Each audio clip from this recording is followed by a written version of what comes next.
Snacks were on the coffee table and a bottle of champagne was chilling in an ice bucket next to two champagne flutes. I was wearing beige pants, a matching short-sleeve shirt, and loafers. My wife was dressed according to the instructions of her new boss, Mr. Kingley, as something between a cosplay prostitute and an anime character. Emily, my wife, winced, then grinned and said, "Nick, this is what he wanted." Before I could say anything, there was a pretentiously loud knock on the door, 3 times. "It must be him.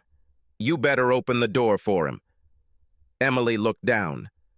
From what I heard, he doesn't like being kept waiting. I entered the lobby of our apartment, opened the door, and came face to face with a large man who was well-dressed and clearly trained. He looked good, but just one look at his face showed the damage that excess of any kind, including food, drink, and a sybaritic lifestyle in general, could cause. If I didn't already know so much about Barthold Kingley, his face would be enough to make me hate him. In this regard, his face was just icing on the cake. I tried to speak to him in a hushed, respectful tone. "Oh, you must be my wife's new boss, Mr. Kingsley? Come on in. Everything is as you said. Everything is prepared." He didn't say anything, but grinned at me.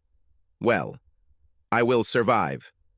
The question was, would he survive? Emily sat on the couch, her plump hips highlighted to great effect by the very, very short skirt he had bought for her and given to her earlier that day at their employer's office. Kingley sat down next to her, put his arm around her shoulders in a very possessive and familiar way, and said, "Cook, sit in front of us on this chair." That's exactly what I did. I hoped the shy expression I put on worked. Fine, it looks like that was the case. This is what needs to happen, Cuck. I find your wife very attractive. That's why I gave her a job as my new assistant. He laughed at his own joke. I'm going to have sex with her morning, noon, and night. And there's nothing you can do about it, you understand? I nodded. How will this affect me, Mr. Kingley? He grinned. You won't have sex with your wife. I nodded. I looked upset. Apparently, I looked pretty upset, and he smirked again. He reached out, grabbed Emily by the neck, and leaned in for a kiss. He screamed in pain and punched her in the face, jumping to his feet. You fucking creature, what have you done to me? I deftly and quickly took my pistol and pointed it at him, standing up. You idiot! You will leave my wife right now! What the hell? She stabbed me, he exclaimed. And why are you pointing a gun at me? I will kill you both. It's a silent pistol, and it will kill you, but more silently than most other pistols. He moved away from Emily, and I noticed a blood stain on his right side.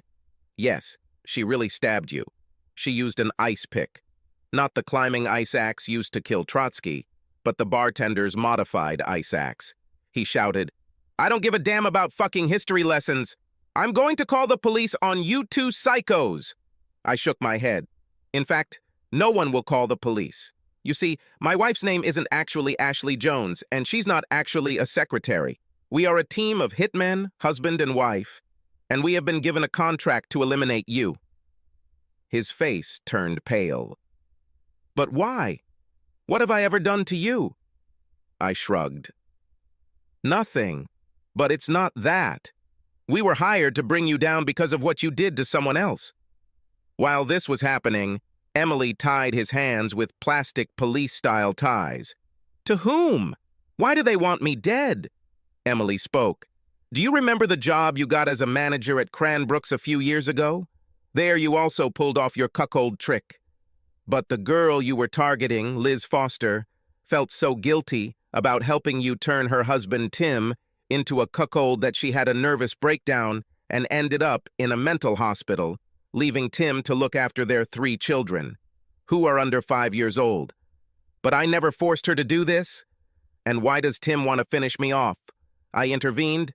Tim has nothing to do with this.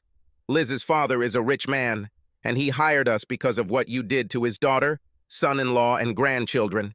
He began to sweat heavily, and there was a terrible smell in the room from his fear. I'm rich. I'll pay you. I have a wife and children. Do not do that. We don't work like that. We must complete our work. If we take your money and leave you alive, we will be killed ourselves. Murder Incorporated did not die out in the 1940s. She regrouped and is still working in the United States, and abroad for the right money. Besides, Liz and Tim have kids, but you didn't give a damn about them, did you? With Emily's help, I gagged him, and we managed to sneak him down the stairs to our car. We had the foresight to rent a suitable apartment. He tried to resist, but after wearing him down, we were able to get him into the trunk of our car without further difficulty. We drove to a prearranged location outside the city, and I opened the trunk. He was dirty, so the stench was not pleasant. "Do you want to make peace with your God? Hey, I'm a psychopath, but I'm not a monster, okay?" He said something offensive, and I pulled the trigger. After this, there was silence. We closed the trunk again. Emily took out her phone and sent a text message to the cleanup crew who would come and clean up the mess after our work. Each has its own specialized functions. We did ours, they will do theirs. We hid a motorcycle nearby, which we usually used to return home. Well, to what was our home for this operation. Obviously, the police were interested in the disappearance of the recently appointed manager without a trace. They asked his colleagues what they thought of him. His newly appointed secretary, Ashley Jones, shrugged and told police, "I'm not entirely sure. He was like many sales managers I've met over the years, a little pompous and very arrogant. When they probed him a little deeper, they discovered that, although he had only been working here for a couple of months, he had already developed several ways to deceive his new employer, and that the wife and children in the East, who he said would join him, were not existed. In fact, several years ago, his ex-wife obtained a restraining order preventing him from even having contact with her and the children. We cleaned out the apartment while we waited for the forensics team to visit, and 2 months later, Ashley Jones handed in her 2-week notice because her husband had gotten a new job in Florida, and we terminated the lease. The truth was that we had a new contract in California. It was cool because we both love California. In addition to working for good pay, we surfed, hiked, and visited art galleries and museums. Well, even assassins enjoy many of the nicer things in life. Subscribe to our channel so that your second shaft doesn't cheat on you, and go ahead and listen to the next story, because this story is nothing compared to the next one. If you're under 18, don't even think about listening to the next one.